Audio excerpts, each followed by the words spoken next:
Saudara, sudah 3 hari warga tak makan nasi pasca banjir bandang dan longsor menerjang dataran tinggi Gayo, Kabupaten Aceh Tengah. Petani ini beli kita.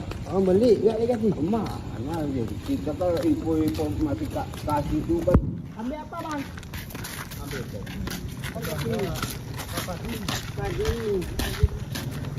Jauh, ha?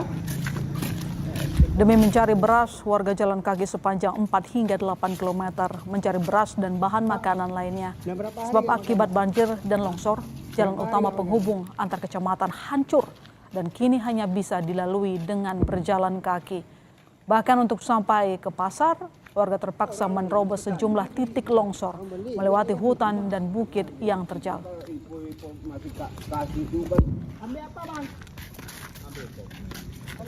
Ya bang, Jalan bang, udah berapa kilometer bang jalan kaki? sekitar 3-4 nih bang, 4 atau 3. Ini kemari cari apa bang? Cari beras bang, Cari beras. udah 2 hari nggak ada beras bang. Minta-minta bang kan sama tetangga kan. Ambil beras. Ambil.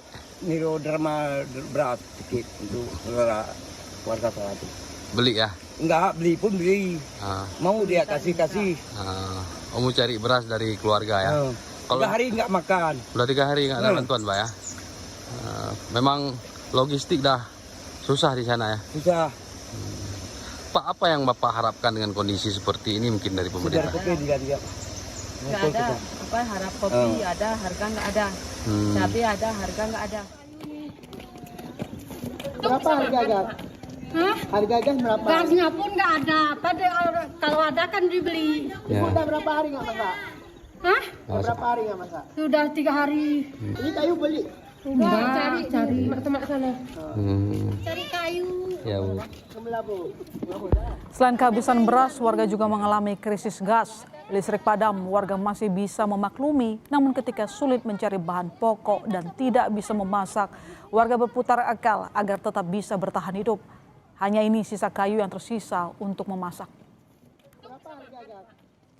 Harga gas berapa? Gasnya pun nggak ada. Kalau ada kan dibeli. Ibu udah berapa hari nggak masak? Hah? Udah berapa hari nggak masak? Sudah 3. Sejumlah desa di Aceh hilang tersapu banjir bandang. Sebagian besar desa-desa itu berubah menjadi daerah aliran sungai. Dua kampung di Aceh Utara